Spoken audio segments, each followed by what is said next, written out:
Hello my friends, welcome to Hike and Health Adventures, where I am about to do a video on a few topics that people have asked me to talk about. And I'm just going to talk about some of these briefly because I could certainly go into a longer video with a couple of these specifically, and at some point I will do that. But I will touch on them a bit enough to at least answer the question. Okay, so, as I posed this question on Facebook as it pertains to my through hike of the Appalachian Trail. Okay, so that's where this is kind of coming from, and from my experience. So let's go ahead and get started, you guys. Again, thank you so much for tuning in to this video. And I ask that you, if you find value in this video and you feel that somebody else could benefit from it, please share this video with them and get that out there. Because you never know when something might, inspire another person or help another person. And that's why I do this, is to help other people possibly, be successful through hikers, be able to inspire somebody, and be able to, frankly, just give them a little bit of benefit and add value to who they are or who their life or their hike. So please do that. All right, let's go ahead and get started.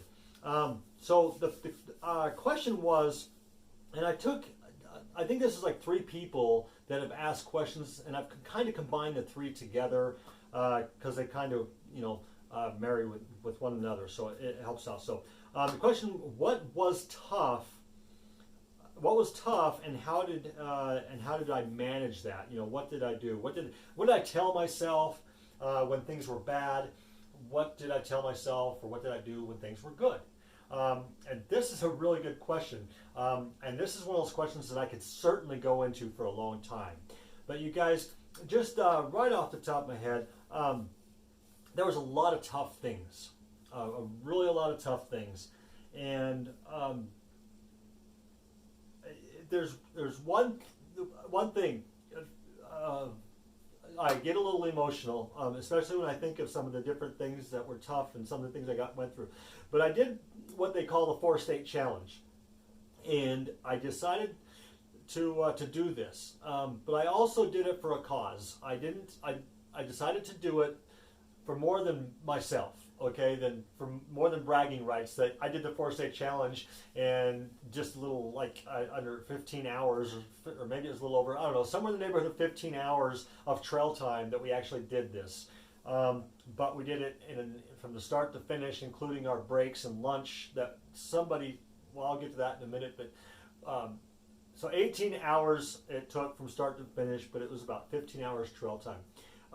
But I'll tell you what, physically, this trail is tough. There are lots of it that's tough. But what's even tougher than that is mentally. And specifically one time that it was really tough. And that was during the 4-state challenge. And I'm coming in, now we're going southbound doing it from the Mason-Dixon line. Okay, and we're coming into Harper's Ferry. And there's a long, it's like 3 miles long. I swear it's 10. It's a bicycle path and a hiking path, but that's part of the Appalachian Trail. It was flat, it was long, it was wide, and it was absolutely horrifying. For some reason, it's just like, I don't know, it's not like you're feeling like you're getting anywhere. But you guys, mentally, that was tough for me. Very, very tough, and I spoke with others that experienced the same thing. That was absolutely horrible. And what I did, what I told myself, I continued to tell myself, you got this, you got this, you got this, keeping in mind that I'm doing it for a cause, okay? That I reached out and I said to my friends, I said to my people that were following me, I do Facebook Live videos nearly every single day. And I said, hey, you guys, let's jump on board. Let's do this. Let's raise some money for this cause.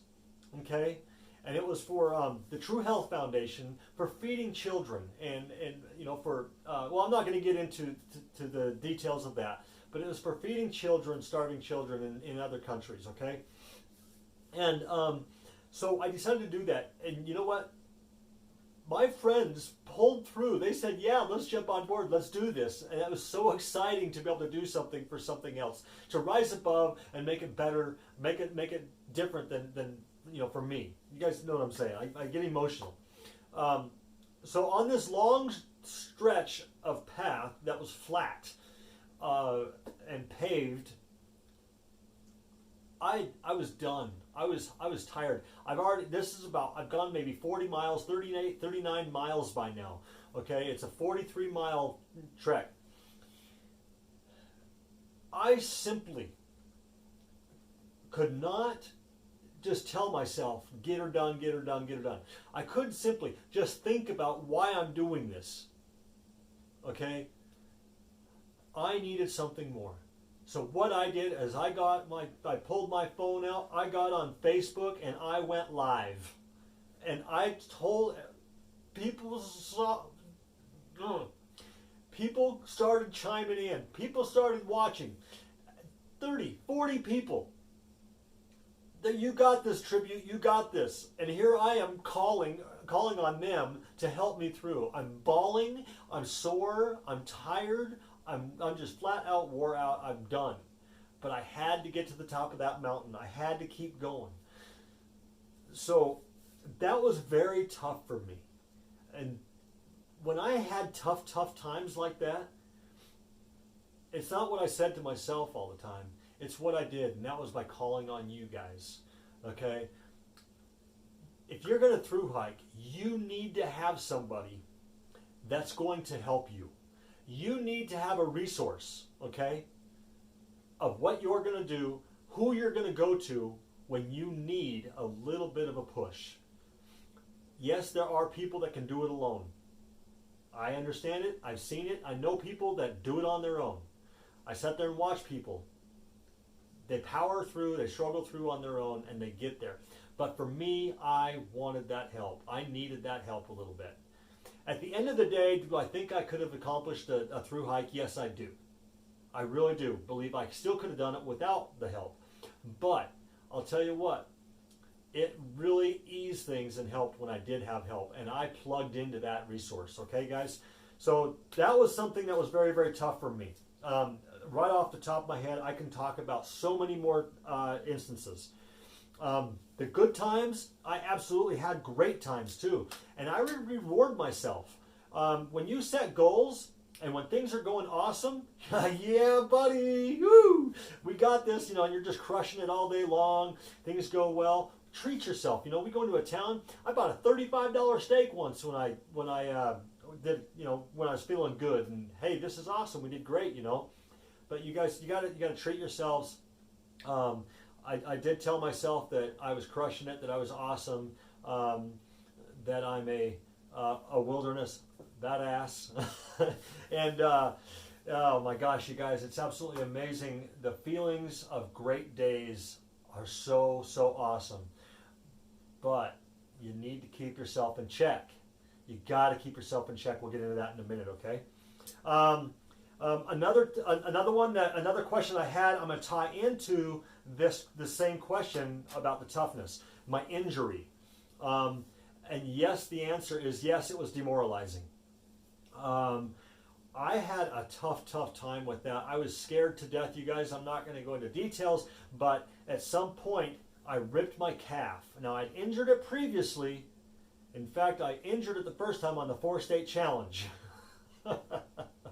Oh my goodness, what a day that was. But it wasn't so bad that I was worried about it. Okay, but I did have to kind of, you know, nurse it a little bit. But when I got into New York and got to moving, I injured it really bad that actually put me on the ground. I couldn't move. I was scared to death. I was crying. I'm like, this can't be the end. I swore, you guys, I was about to make a phone call for someone to come get me, to take me off the trail and send me home. But I'm like, no, you're panicking. I went into a panic. You guys, you can't panic, okay? Now, obviously, there's going to be times that you already know, but just don't panic. But I started looking at an alternative. Now I'd planned, it was a Friday, I'd planned to take a zero on Sunday in Connecticut with my son's wife's parents. Well, I was looking at the maps, and come to find out I was actually closer to where they lived at that moment than what I would have been on Sunday, because I had another couple days to hike to get to where in Connecticut, where, well, they live in Connecticut. But because they actually live closer, I made a phone call, made it happen. I still hiked a few more miles to get to where he could pick me up. And I ended up having to wait for a few hours even for him to get off work and be able to find me.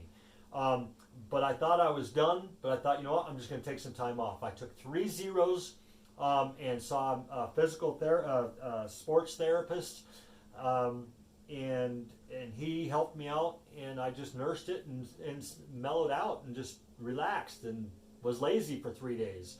I didn't like that either, but I had to do it. But I was able to get back on trail, and I still had to nurse it. I had to keep it wrapped. I kept it wrapped with sports tape, and then also a sleeve, a compression sleeve, so it would give me some support. And I mean, I made it. I made it to Katahdin, but going through that injury was tough, and it was still sore quite a bit. And I still have to nurse it right now. I can't really push off, but it's gaining the strength back. I'm healing well. All right, so let's move on to the next one.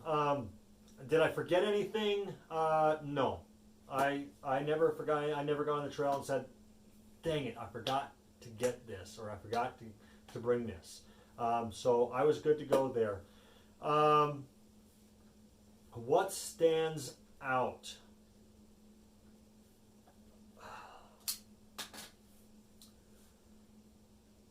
You guys, there's so many things that stand out. And that's another one of the questions that I could share in one video, one full video. But you know,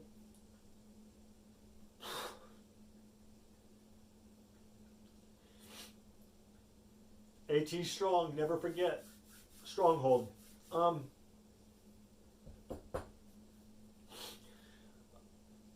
For the class of 2019, for many of us that were in the area, that were close, that knew people, the murder on the trail of Stronghold, that stands out, and it always will. We'll never forget. We'll never ever forget.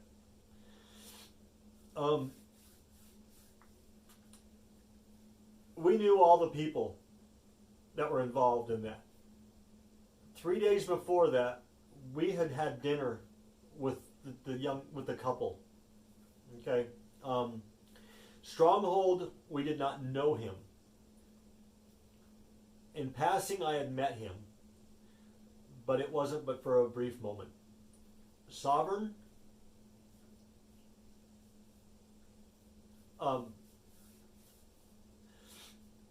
we spoke with him a couple of times. I spoke with him a couple of times and had a couple of conversations with him.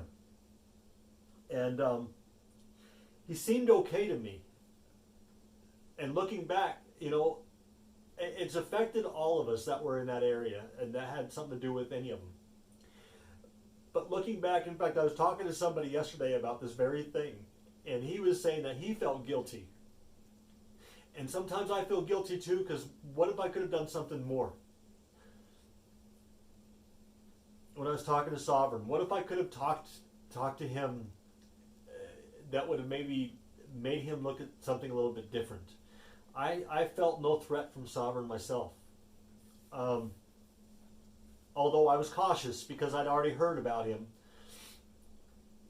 And he expressed to me, I'm not going to get into this story, but that experience stands out the most. AT strong. Never forget Stronghold. Never forget Stronghold. Let's go ahead and move on. Sorry. Yeah, I get emotional. How did the trail change me? And what was my biggest lesson? why do you guys pick subjects that you know I'm gonna bawl and cry on? You guys, the trail changed me in many ways.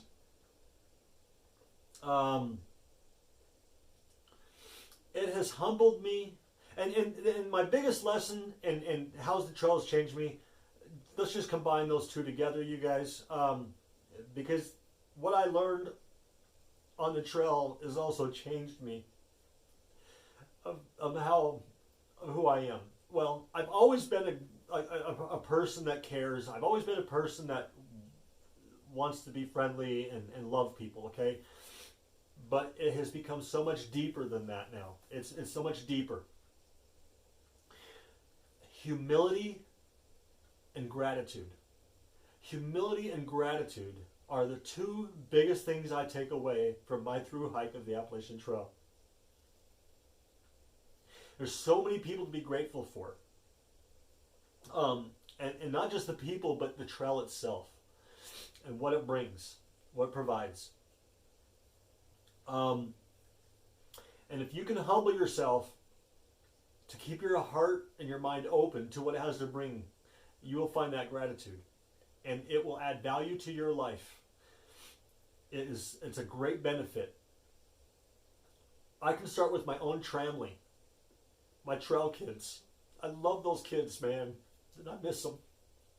But I'm super excited because in less than 24 hours, I'm going to be reconnecting with one of them. I'm so... Actually, and then in a couple days later, here in just a few days, 4 of us are going to be together on a 6-day, 5-day hike. Super, super excited. But anyway, my gratitude toward them and everyone on the trail, all the hostel owners, all the trail magic, the trail angels. Oh my gosh, you guys. Judgment, you guys. I've really never been big on judging people, but there have been times that I do a little bit. And I always got myself in check. And this is what I was talking about. Keeping yourself in check. Stay humble.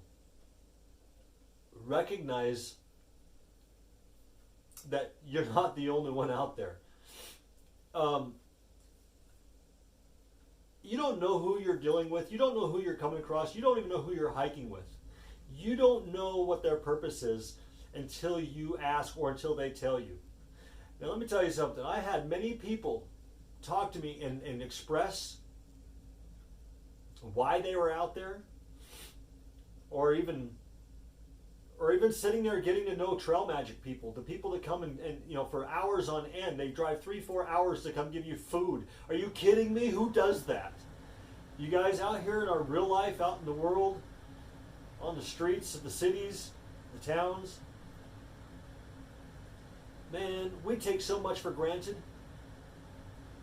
A hot shower, a nice hot full course meal, a nice comfortable bed, heat or air condition. And I'll tell you what, you get out on that trail and you start to learn about people, and then you start thinking about what life has been for us. I'll tell you what, you're going to stop passing judgment on people.